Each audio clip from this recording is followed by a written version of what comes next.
Olá, aqui é o Nick e no vídeo de hoje estaremos lendo o artigo Examinando o ódio de Vladimir Putin e da Rússia, de Boyd Cattey. O link do artigo estará na descrição. Qualquer um que tenha acompanhado a crise em curso na Europa Oriental e na Ucrânia conhece a visão muito hostil que a mídia do poder oficialmente estabelecido e a classe política de Washington tem do presidente Vladimir Putin, da Rússia e de suas políticas. Nos corredores do Congresso e na grande imprensa, quase todas as noites na Fox News, acusações sérias são apresentadas contra o presidente da Rússia e seus últimos ultrajes. Sanções e medidas beliciosas são promulgadas na Câmara pelo Senado de maneira esmagadora, com apenas uma oposição escassa e quase nenhuma discussão séria. A grande mídia americana e os líderes políticos americanos parecem ter a intenção de apresentar apenas uma imagem unilateral e muito negativa do líder russo. Várias alegações são contínua e repetidamente expressadas. Como essas acusações se sustentam sob um exame sério? Qual é a origem delas? E o que elas dizem sobre o atual ambiente político e cultura na América e no Ocidente? As alegações contra Putin podem ser resumidas em 5 pontos principais. Primeiro, Putin é um bandido da KGB e está cercado por bandidos da KGB, Comitê de Segurança de Estado. Segundo, sob Putin, a Igreja Ortodoxa Russa continua a ser controlada por tipos da Comitê de Segurança de Estado. Terceiro, Putin quer remontar a antiga União Soviética e acredita que o desmembramento da União Soviética foi a maior tragédia do século XX. Quarto, Putin é um corrupto e acumulou bilhões de rublos pessoalmente despojados no topo da fraca economia russa. E quinto, ele é um autoritário antidemocrático que persegue homossexuais em particular. As acusações contra Putin vão de falsas a desonestas. O bandido da KGB e o rompimento das acusações sobre a URSS foram abordados em uma variedade de livros bem pesquisados e artigos detalhados. A documentação contradiz essas alegações, incluindo algumas acusações feitas por vozes geralmente conservadoras. É extremamente curioso que publicações ostensivamente conservadoras como The New American, por exemplo, encontram-se acusações de papagaio feitas primeiro por noticiários publicitários de esquerda e depois por apoiadores internacionais dos direitos dos gays. Pelo contrário, vários historiadores e pesquisadores, incluindo o professor Allen Lynch, em seu excelente estudo Vladimir Putin and Russian Statecraft, de 2011, o professor Michael Sterner, em seu volume Putin and the Rise of Russia, de 2008, e Mr. King, em The War Against Putin, de 2014, o embaixador de Reagan na União Soviética Jack Matlock, o secretário assistente de Reagan do Tesouro Paul Craig Roberts e o ex-congressista Ron Paul em seu site ronpaulinstitute.org também contém numerosos artigos acadêmicos defendendo Putin. O diretor de orçamento de Reagan, David Stockman, e o escritor conservador William Lind, nenhum destes homens de esquerda, tem apontado que essas alegações foram arrancadas do contexto e são, em grande parte, insustentáveis. Além disso, vários autores religiosos conservadores investigaram e defenderam Putin, incluindo jornalistas católicos como Michael Matt, de The Remnant, e Dr. Michael Jones, em Culture Wars, Dr. Joseph Pearce, em The State Austin Review, Gary Porter e escritores de organizações protestantes conservadoras como a Liga de Defesa do Evangelho. No entanto, as acusações feitas contra Putin são apresentadas como fato por muitos chefes neoconservadores falando na Fox, como por exemplo o judeu Charles Cromterham, e na rádio, por exemplo, Rush Limbaugh e Glenn Beck, bem como pela mídia esquerdista do poder oficialmente estabelecido. A desinformação está claramente em ação aqui, mesmo entre algumas vozes mais fortes da direita americana. O professor Lynch revela em seu estudo detalhado que as evidências para a alegação de Putin ser um bandido da KGB são muito pequenas e carecem de base substancial. Primeiro, Putin nunca foi chefe da KGB, como afirmam alguns escritores erroneamente, e muitas vezes maliciosamente. Isso é simplesmente uma falsidade. Em vez disso, ele serviu como um burocrata de inteligência de nível médio que estava sentado em uma mesa em Dresden, Alemanha Oriental, onde ficou com sua família por vários anos antes de retornar a Leningrado. Seu trabalho era analisar dados e ele não tinha envolvimento em outra atividade. Os relatórios de inteligência americanos contemporâneos confirmam este fato. De fato, essa foi uma das razões pela qual, no início dos anos 90, Putin foi considerado uma figura esperançosa entre as gerações de russos mais jovens por fontes de inteligência americanas. Após a queda do comunismo durante a administração de Boris Yeltsin, ele serviu muito brevemente a pedido de Yeltsin como chefe do serviço de inteligência do FSB, Serviço Federal de Segurança da Federação Russa. Mas o FSB, Serviço Federal de Segurança da Federação Russa, não é a KGB. Lynch trata com alguns detalhes a questão da suposta subversiência contínua de Putin à ideologia da KGB, com particular referência aos eventos em torno do abortado golpe comunista pelas mãos antigas da KGB, em agosto de 1991. Putin, naquela época, havia renunciado à sua posição na KGB e estava servindo como vice-prefeito do prefeito pró-americano de Leningrado, Anatoly Sobchak, um dos críticos mais ferozes da KGB e do antigo sistema soviético. Foi Putin quem organizou a milícia local de Leningrado para opor a tentativa de golpe da KGB e proteger o prefeito Sobchak e as forças da reforma democrática. Putin desempenhou um papel-chave para salvar Leningrado para os democratas. O golpe, que durou apenas 3 dias, foi realizado em 19 de agosto. Nesse mesmo dia, o prefeito Sobchak chegou em um voo de Moscou. A KGB de Leningrado, que apoiou o golpe, planejava prender Sobchak imediatamente após o pouso. Putin soube do plano e tomou uma ação decisiva e preventiva. Organizou um punhado de tropas leais e encontrou Sobchak no aeroporto, dirigindo o carro até a rampa da saída do avião.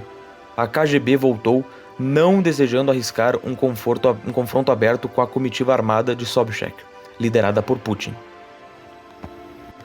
Esse sinal de fracasso na segunda cidade da Rússia condenou a tentativa de golpe da KGB e garantiu o colapso final do sistema soviético e a eventual transição da Rússia para longe do comunismo.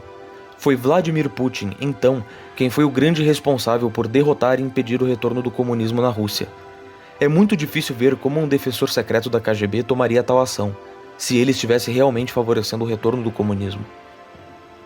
Conforme o professor Lynch relata, Putin aceitou a irreversibilidade do colapso da União Soviética e chegou a um acordo com o mercado e a propriedade privada como os fundamentos adequados da economia russa. É verdade que Putin lamentou o desmembramento da antiga União Soviética, mas não por causa que se arrependesse do desaparecimento dos soviéticos, mas por causa da economia numerosa e íntima, conexões linguísticas, sociais e culturais que interrelacionavam a maioria das 15 repúblicas constituintes da antiga União Soviética. Seus comentários sobre o tema foram muito claros, mas foram seletivamente retirados de contexto pelos inimigos de Putin. Muito parecido com o desmembramento do Império Austro-Húngaro após a Primeira Guerra Mundial, que deixou minorias étnicas significativas isoladas em suas antigas pátrias históricas, por exemplo, milhões de sudetos austro-alemães na Tchecoslováquia, transilvanos húngaros na Romênia, etc., e vários estados economicamente inviáveis nos Balcãs. A dissolução da União Soviética criou a mesma situação na Europa Oriental. A atual crise intratável na Ucrânia é um exemplo claro do que pode acontecer e aconteceu como resultado. Foi essa situação que Putin lamentou com razão. Foi esse rompimento que ele previu corretamente como uma tragédia. A muito criticada pela imprensa americana secessão da Crimeia da Ucrânia e sua subsequente reunião com a Rússia ilustram isso claramente. O que muitos então chamados especialistas nos Estados Unidos não conseguem entender é que a Crimeia era parte integrante da Rússia por centenas de anos até que os comunistas Nikita Khrushchev a cortou da Rússia e a entregou para a Ucrânia em 1954. Apesar de 60% da sua população ser etnicamente russa e sua cultura e idioma completamente russo. Além disso, os oblastos ucranianos ou províncias de Lugansk e Donetsk têm uma história e composição etnocultural semelhantes. Eles foram arbitrariamente adicionados à República Socialista Ucraniana na década de 20, após a Revolução Comunista, apesar de fazerem parte historicamente da mãe Rússia por séculos. Interessantemente, Ao mesmo tempo, Putin fez o rompimento do comentário soviético na Rússia. Ele visitou a Polônia para denunciar e condenar o massacre e crimes comunistas na floresta de Katyn no início da Segunda Guerra Mundial, bem como os horríveis gulags soviéticos. Em mais de uma ocasião, especialmente nas reuniões do Fórum Internacional de Discussão da Valdai em 2013 e 2014, ele tinha condenado asperamente, nos termos mais fortes, o comunismo e os crimes atrozes cometidos pelos comunistas. Ao fazer isso, ele fez uma extensa referência à herança cristã da Rússia, criticando também o casamento entre pessoas do mesmo sexo, o aborto e a homossexualidade como sendo opostos aos valores mais sagrados da nossa tradição. Comentários de Putin no Fórum Valdai, em setembro de 2013, diante da representação da maioria dos países europeus, merece uma citação extensa. Aqui está um pouco do que ele disse. Outro sério desafio à identidade russa está ligado a eventos que tomam lugar no mundo. Aqui existem aspectos ambos de política externa e moral. Nós podemos ver quantos países euro-atlânticos estão realmente rejeitando suas raízes históricas, incluindo os valores cristãos que constituem a própria base da civilização ocidental. Eles estão negando princípios morais e todas as identidades tradicionais, nacional, cultural, religiosa e até sexual. Eles estão implementando políticas que equiparam famílias numerosas a parceiras entre pessoas do mesmo sexo. Crença em Deus como crença em Satanás.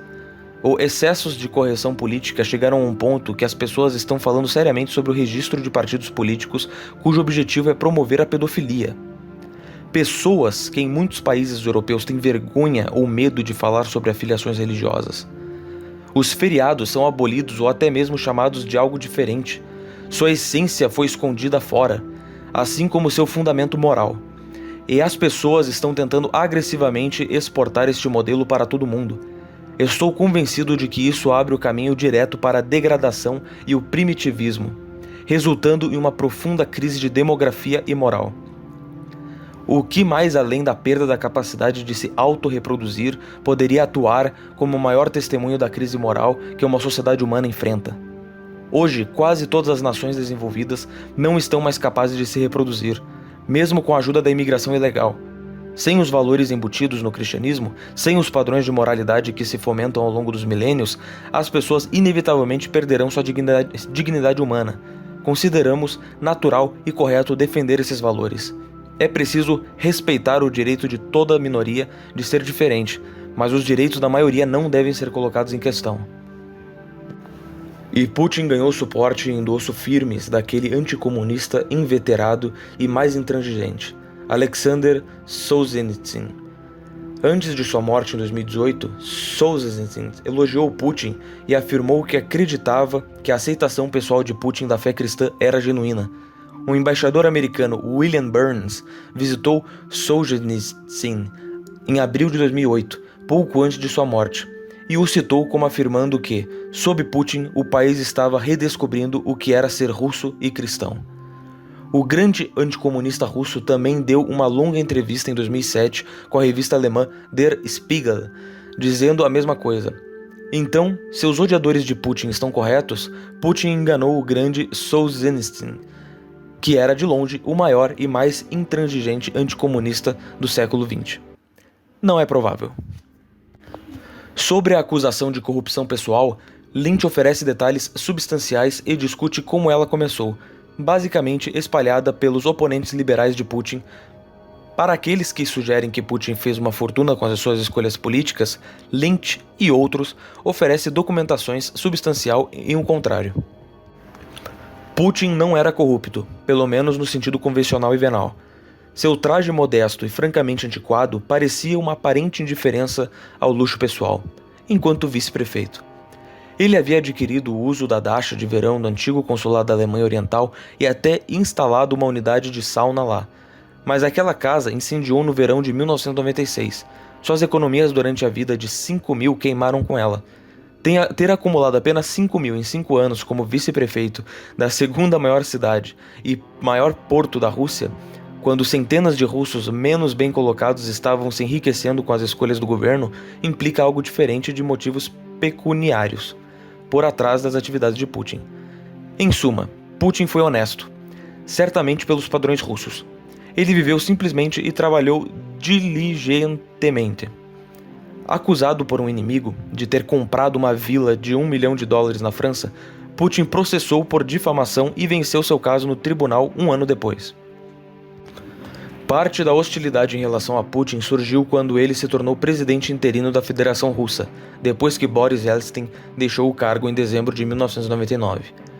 Putin havia se estabelecido como líder político leal e franco desde que serviu como vice-prefeito do prefeito pró-democrata Sobchak. Ele também serviu a Yeltsin fielmente. Mas Putin não era Yeltsin. Enquanto seguia inicialmente a liderança pró-americana e pró-ocidental de Yeltsin na política externa, Putin também estava ciente de que a Rússia estava passando por uma transição radical de um Estado comunista decrépito e em colapso para a recuperação de algumas de suas tradições mais antigas, incluindo um crescente, vibrante retorno à ortodoxia russa tradicional, uma fé que ele adotou pública e pessoalmente. Durante os dias de governo comunista opressivo, a Igreja Ortodoxa Russa, pelo menos a liderança oficial, foi subversiente ao marxismo, com muitos de seus líderes pelo menos falando ideias comunistas, se não servindo como agentes. O ex-patriarca da Igreja Ortodoxa Russa, Alexei, que morreu em 2008, havia sido criticado como colaborador do regime comunista. No entanto, a chamada prova de inteligência que subitamente apareceu na Estônia, afirmando que ele era um agente secreto da KGB, foi colocada em uma dúvida muito séria. Aparentemente, os documentos provavelmente foram fabricados e não são genuínos. De fato, conforme a Enciclopédia Britânica, em sua biografia dele, Alexei foi o primeiro patriarca da história soviética a ser escolhido sem pressão do governo. Candidatos foram nomeados ao plenário e a eleição foi conduzida por escrutínio secreto. Não somente isso, após a queda do comunismo, Alexei denunciou publicamente os crimes comunistas e pediu a liberdade do cristianismo na Rússia. Tornado um ponto sujeito à controvérsia quando Alexei morreu em 2008. Seu substituto como chefe da Igreja Russa foi o arcebispo Kirill, alguém conhecido por sua firme oposição ao marxismo e sua defesa do cristianismo histórico e da moralidade tradicional. Conforme o estudioso de religião russa, o professor John Gahard, demonstra exaustivamente em seu excelente estudo Russian Orthodox Resurgent, de 2008, a partir de 1991, que a Igreja Ortodoxa Russa iniciou uma purificação necessária, com colaboradores mais velhos e agentes comunistas gradualmente deixando o cargo ou sendo removidos. Hoje, na Igreja Ortodoxa Russa, é de longe o órgão religioso mais conservador, tradicional e anticomunista do mundo. Chegou ao ponto de canonizar dezenas de mártires mortos pelos comunistas e celebrar o Tsar Romanov e sua família, que foram brutalmente assassinados pelos vermelhos, em 1918, uma operação proeminentemente do judaísmo internacional. Significativamente, desde 1991, mais de 26 mil novas igrejas cristãs foram abertas na Rússia, e o fato de o cristianismo estar renascendo na Rússia não passou despercebido entre alguns escritores cristãos na América e na Europa, embora geralmente seja ignorado pela imprensa secular. Tal fenômeno não é um trama comunista, mas representa um desejo genuíno por parte do povo russo de redescobrir suas raízes religiosas. Ironicamente, assim como a maioria dos americanos agora parece abraçar o casamento entre pessoas do mesmo sexo, o aborto e os piores extremos da imoralidade e a rejeição do cristianismo tradicional. Em apoio a seus objetivos, Putin tem sido um campeão de leis russas que, primeiro, tem praticamente proibido o aborto na Rússia, sem abortos após a 12ª semana e antes disso em casos limitados, e também o fim do apoio financeiro para abortos, revertendo uma anterior política soviética. Segundo, ganchado abaixo a homossexualidade e a propaganda homossexual. Absolutamente nenhuma propaganda homossexual nas escolas russas, nenhuma exibição pública de homossexualidade, com penalidades legais impostas pela violação dessas leis. Terceiro, apoiar fortemente o casamento tradicional, especialmente o casamento religioso, como ajuda financeira para casais com mais de 2 filhos. Quarto, tem estabelecido a instrução religiosa compulsória de todas as escolas russas, incluindo instrução em diferentes confissões cristãs, em diferentes regiões do país. Quinto, implemento de uma política instituindo a capelania dos regimentos militares russos. E as instituições religiosas agora assistem em ajudar as famílias dos militares. Sexto, tem feito os feriados religiosos agora feriados estatais russos oficiais. Sétimo, tem instituído um programa nacional de reconstrução de igrejas que foram destruídas pelos comunistas, sendo a mais notável a histórica Igreja de Cristo Salvador em Moscou. E oitavo, apoiado oficialmente a indústria cinematográfica russa na produção de filmes religiosos e patrióticos conservadores.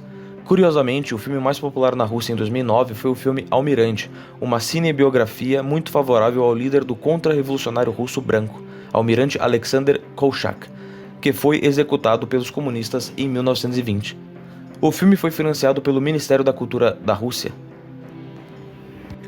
Conforme o autor católico americano Mark Tuley tem escrito em Compreendendo uma Rússia mais religiosa e assertiva, de 2 de abril de 2014, Putin tem formado uma estreita associação com a ortodoxia russa, como os governantes russos normalmente têm através dos séculos. Ele é inteligente em fazê-lo, pois a Rússia experimentou um renascimento espiritual. A ortodoxia é ampla e compreensivelmente vista como um remédio espiritual para um vácuo espiritual cavernoso deixado por mais de 70 anos desastrosos, muitas vezes pelos assassinos bolcheviques. O tradicionalismo religioso ressurgente alimentou a nova lei da Rússia contra o proselitismo de orientação sexual para menores e sua nova lei anti-aborto. Ambas as leis também respondem à luta demográfica da Rússia com as taxas de natalidade em queda e taxas de aborto monstruosamente altas que datam do domínio soviético. Alguns conservadores religiosos americanos consideram os líderes religiosos russos aliados na cooperação internacional em causas pró-familiares. De fato, após o ataque do 11 de setembro às Torres Gêmeas em Nova York, a Rússia de Putin foi a primeira nação a oferecer seu total apoio e cooperação com as agências de inteligência americanas para combater o terrorismo e levar os culpados à justiça. Tendo combatido o terrorismo islâmico checheno na região do Cáucaso, a Rússia tinha experiência em lidar com os extremismos islâmicos. Com a maior nação do mundo, com conexões históricas com o resto da Europa, mas também com a Ásia, Putin entendeu também que a Rússia, apesar do interlúdio comunista, ainda era uma grande potência a ser reconhecida. Um nacionalismo conservador russo despertado e um retorno à fé cristã ortodoxa tradicional não previram, inicialmente, um eventual conflito com a União Europeia nem com os Estados Unidos. No entanto, os neoconservadores do governo Bush basicamente chutaram a Rússia nos dentes. Com sua crença zelosa da democracia liberal e na igualdade global para ser imposta em nações ofensivas, se necessário, como Alan Bloom se gabou uma vez, eles recusaram condescendentemente a colaboração russa. Como principal neoconservador publicitário e chefe de conversa e judeu Charles Krauthammer expressou: agora vivemos em um mundo unipolar no qual existe apenas uma superpotência, e são os Estados Unidos. A condescendência neoconservadora em relação à Rússia, primeiro após o 11 de setembro, depois com a ameaça de colocação de mísseis na Polônia, empurraram a OTAN para as próprias fronteiras da Rússia, e finalmente após a estragada escapadela diplomática americana na Geórgia de 2008, cimentou uma convicção entre os russos e Vladimir Putin de que a parceria desejada com a América era irrealizável, pelo menos por enquanto. O desejo de a Rússia se tornar um parceiro colaborativo em qualquer tipo de situação semelhante à paridade internacional simplesmente não era aceitável pelos neoconservadores americanos, enquanto Yeltsin havia sido percebido em Washington como o poodle da América. Disposto a fazer as ordens da América, Putin acreditava que a maior nação do mundo que havia jogado fora o jugo comunista merecia um papel melhor. Seu desejo era por uma parceria real, mas tentativas agressivas lideradas pelos Estados Unidos para incorporar partes anteriormente integrais da Rússia, áreas que foram e continuam sendo consideradas na esfera de influência russa, mesmo que independente, na OTAN em grandes partes frustrou as esperanças russas de parceria com o Ocidente.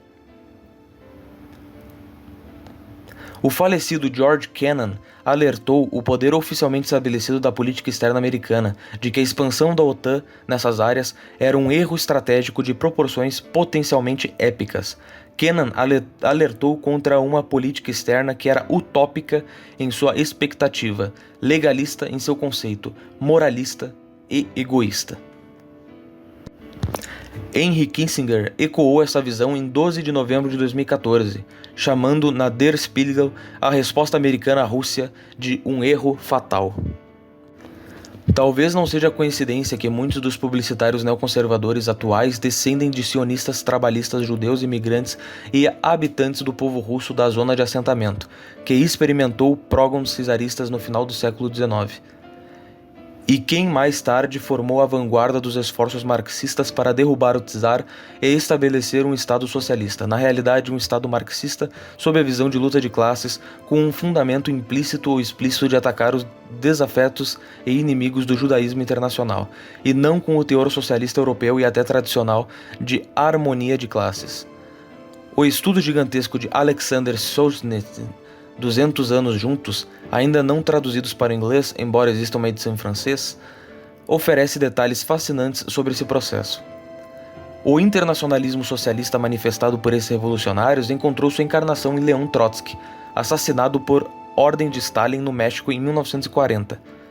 Apesar da suposta migração dos neoconservadores para a direita política nas décadas de 1970 e 1980, o legado globalista e democrático de Trotsky continua sendo uma estrela guia não tão distante para muitos partidários zelosos, isto é, membros do judaísmo internacional. Às vezes, essa referência paterna continua a surgir, em fontes improváveis. Em National Review Online, alguns anos atrás, o escritor não-conservador judeu Stefan Schwartz escreveu: "Ao meu último suspiro, defenderei Trotsky, que sozinho e perseguido de país para país e finalmente deitou seu próprio sangue em uma casa terrivelmente quente na cidade do México, disse não ao mimo soviético para o hitlerismo, aos expurgos de Moscou e à traição da República Espanhola, a quem tinha a capacidade de admitir que ele tinha estado errado sobre a imposição de um Estado de partido único, bem como sobre o destino do povo judeu.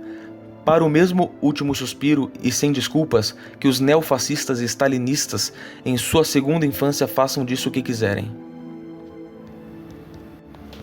Para os neoconservadores americanos, o surgimento de uma Rússia nacionalista cristã e antidemocrática talvez seja uma reminiscência dos velhos tempos ruins.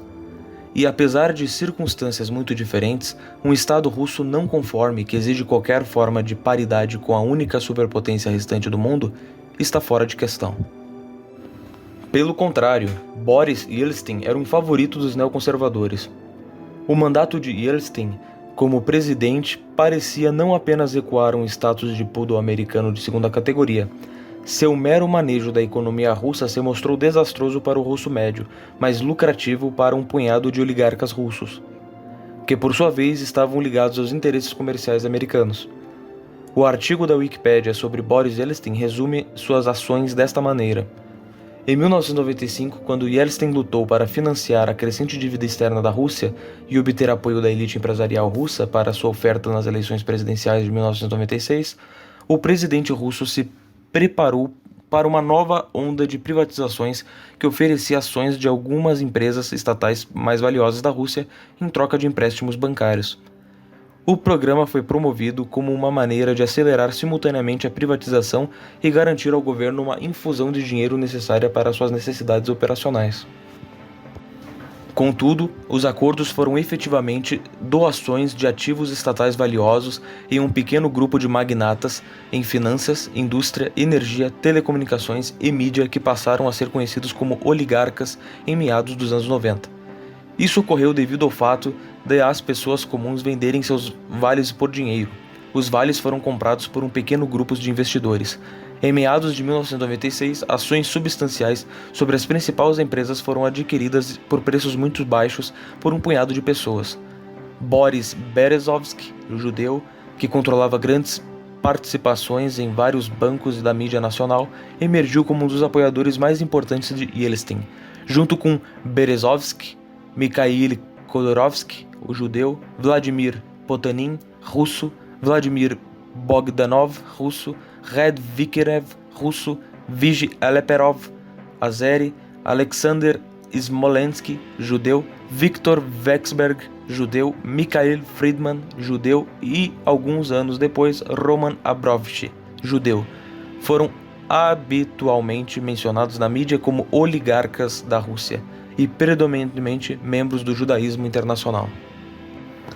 Ao assumir a presidência e sua eleição para um primeiro mandato completo, Putin decidiu acabar com esses domínios econômicos pelos oligarcas, mas, ao fazê-lo, ele antagonizou seus parceiros capitalistas internacionais do Ocidente em Wall Street e Bruxelas. Durante seu primeiro mandato, Putin provou ser um político de compreensão e raciocínio rápidos, e com muitos recursos práticos. Ele organizou uma poderosa base política, seu partido político na Rússia Unida, e, como os líderes políticos de maior sucesso, conseguiu transformar seus sucessos econômicos em uma conclusão favorável à guerra civil chechena e uma forte base de apoio em toda a Federação Russa.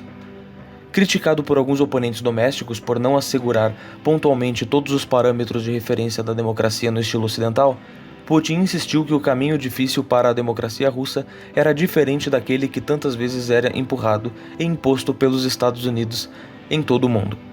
No entanto, o cidadão russo médio experimentou mais liberdades reais e mais liberdade econômica do que qualquer outro momento ao longo da história russa, e o crédito por isso deve ser a Putin.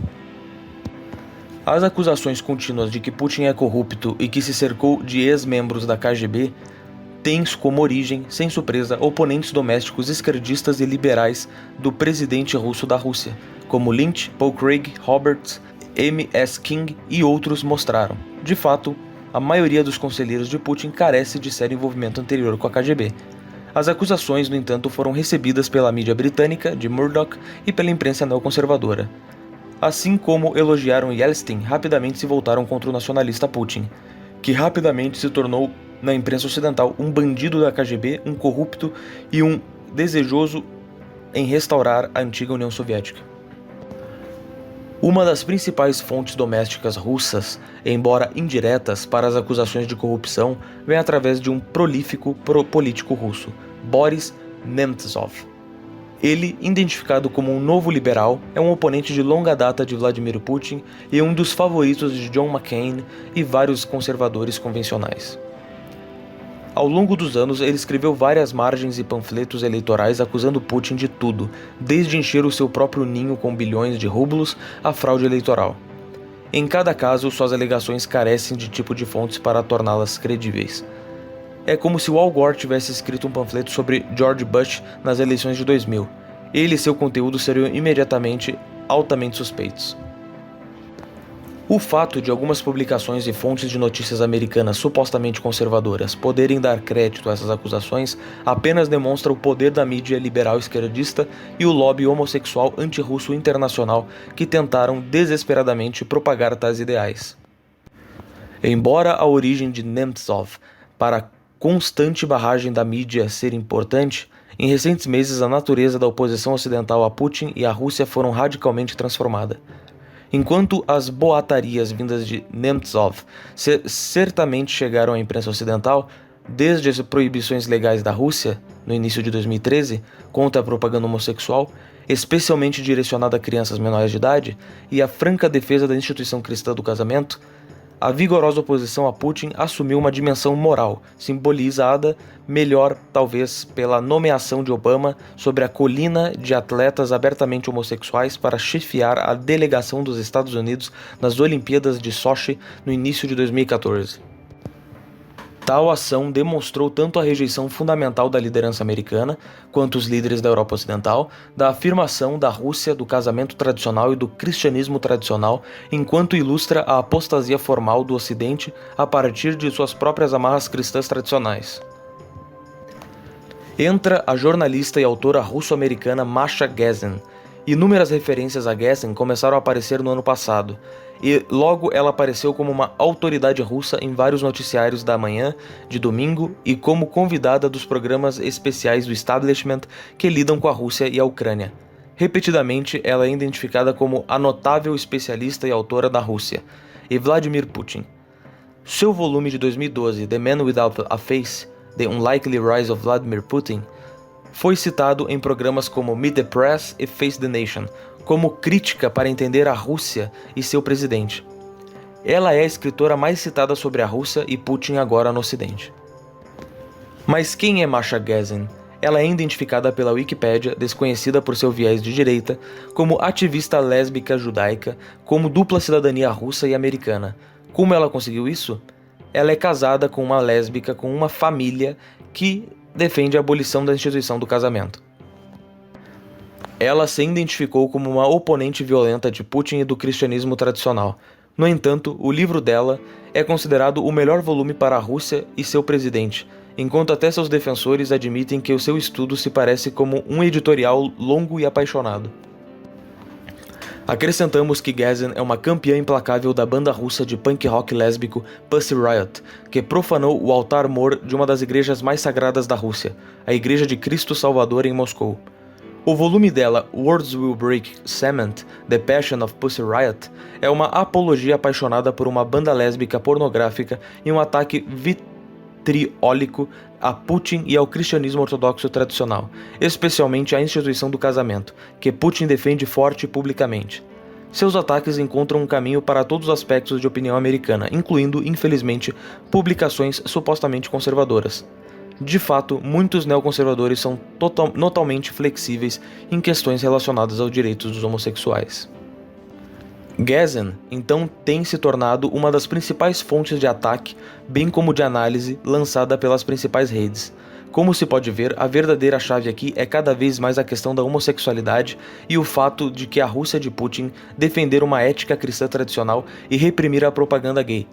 Gazin acha isso intolerável. Assim, embora sua escrita jornalística pretenda ter uma visão pesquisada e acadêmica dos assuntos russos, seus ataques, acusações de corrupção e tendências antidemocráticas todos estão incluídos em algo mais importante para a ativista vocal, uma paixão abrangente para promover a homossexualidade em todo o mundo e uma oposição incessante ao cristianismo tradicional.